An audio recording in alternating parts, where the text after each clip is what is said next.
Dari segi bahasa ya teman-teman. Nah. Oh. Kita kembali dulu. Apakah Habib Mujtaba mengatakan belajar? Itu dulu. Coba dibuktikan.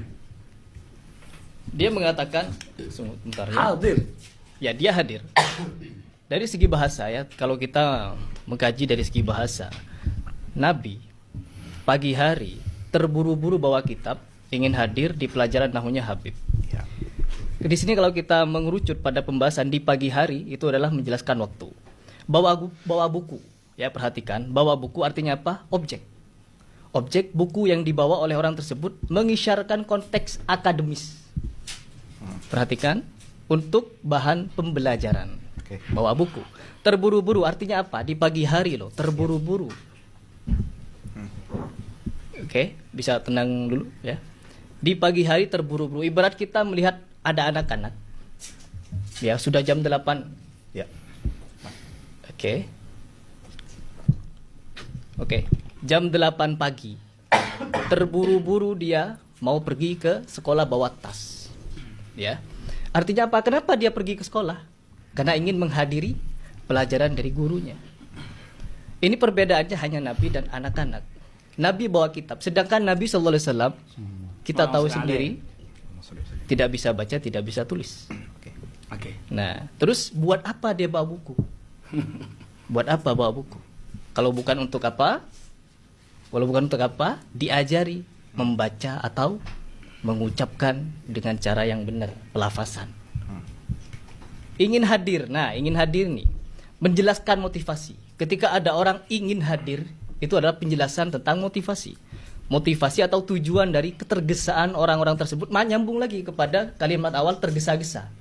Dengan kalimat ingin hadir ini menyambung dia. Ya.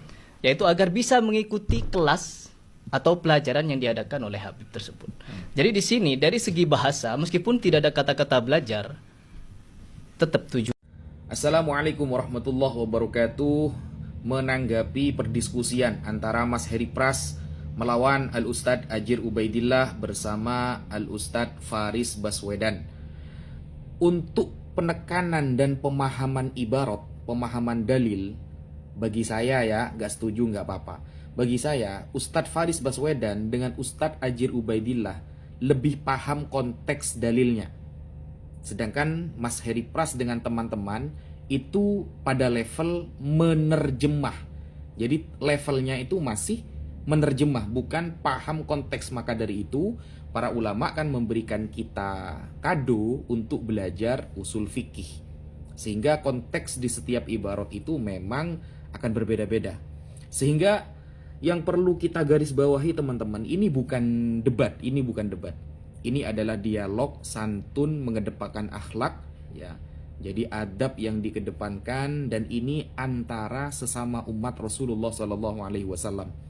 Bukan antara bainal kafir wal mu'min, antara perdebatan orang kafir dengan orang yang beriman dari kalangan umat Nabi Muhammad SAW, bukan. Sehingga memang diskusi semacam itu perlu untuk dipertahankan. Kalau saya nggak gitu, teman-teman. Saya sampai mikir, ini kalau saya ya langsung jediar, selamat datang di kebenaran, begitu. Jadi karena terlalu banyak celah ya dari Mas Heri Pras dan teman-teman, itu terlalu banyak celah untuk bisa dibantah. Sehingga alhamdulillah sudah berjalan dengan lancar. Alhamdulillah, semoga ukhuwah Islamiyah semakin erat antara teman-teman Salafi Wahabi dengan kita Ahlus Sunnah wal Jamaah, dan kedepannya bisa saling menjaga, baik dalam segi pemikiran, dalam segi komentar, dalam segi perdiskusian, dan apapun itu. Mau bagaimanapun, kiblat kita sama, Al-Quran kita sama, Nabi kita sama, sahabat Rasulullah kita sama, dan banyak dari kesamaan. Maka dahulukan yang banyak itu, bukan perbedaan. Jangan sampai ketika kita bertemu dengan teman-teman Salafi, seolah-olah kita adalah musuh. Tidak, kita adalah saudara, sama-sama, sama seperti kalangan sahabat Ansor dengan sahabat Muhajirin. Sama-sama memiliki pemahaman yang benar ketika disampaikan sebuah hadis oleh Rasulullah SAW. Bedanya, kita dari Ahlus Sunnah, mengapa kita nggak langsung pakai Al-Quran dan Sunnah? Karena kita tahu diri. kita tahu kapasitas diri. Maka dalam hal urusan agama kita pasrahkan kepada ahlinya. Kalau kita sakit gigi, datangnya ke dokter gigi, bukan ke tukang tambal ban. Kalau mobil kita rusak bannya, datanglah ke tukang tambal ban, bukan ke dokter gigi. Sehingga fa'tabiru ya ulil absor. Sehingga ketika kita langsung main terjemah saja, baik Al-Quran atau hadis, maka itu justru menunjukkan kedangkalan kapasitas kita. Kenapa? Karena berapa tahun sih kita belajar? Seberapa hebat sih bahasa Arab kita dibandingkan dengan para ulama yang sudah diketahui ilmunya oleh umat sedunia. Ya mungkin itu yang bisa untuk saya tanggapi, karena ini adalah dialog santun ya. Jadi saya pun bingung mau nanggapin apa. Kalau penguasaan dalil saya kira jauh Ustadz Faris Baswedan dengan Ustadz Ajir jauh lebih menguasai paham ya. Bukan nerjemah, kalau nerjemah saya kira belajar bahasa Arab juga udah oke. Memahami konteks sebuah dalil, pihak Ustadz Ajir dan Ustadz Faris Baswedan lebih menguasai. Tidak seperti di sebelah. Tetapi bagaimanapun yang perlu kita tekankan adalah ayo belajar. Bahwa semakin kita belajar, kita semakin bodoh. Semakin kita belajar, maka semakin banyak yang kita ketahui bahwa kita belum siapa-siapa dibandingkan dengan mereka para ulama yang ilmunya sudah sekelas internasional.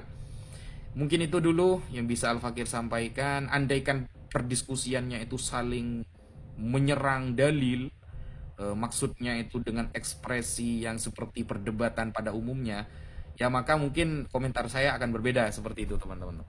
Karena saya belum terbiasa ya insyaallah, tapi ini yang bagus, ini yang baik, bil hikmah wal mau'izatil hasanah wajadilhum billati hiya ahsan. Memang ahsan ya, yang terbaik seperti itu.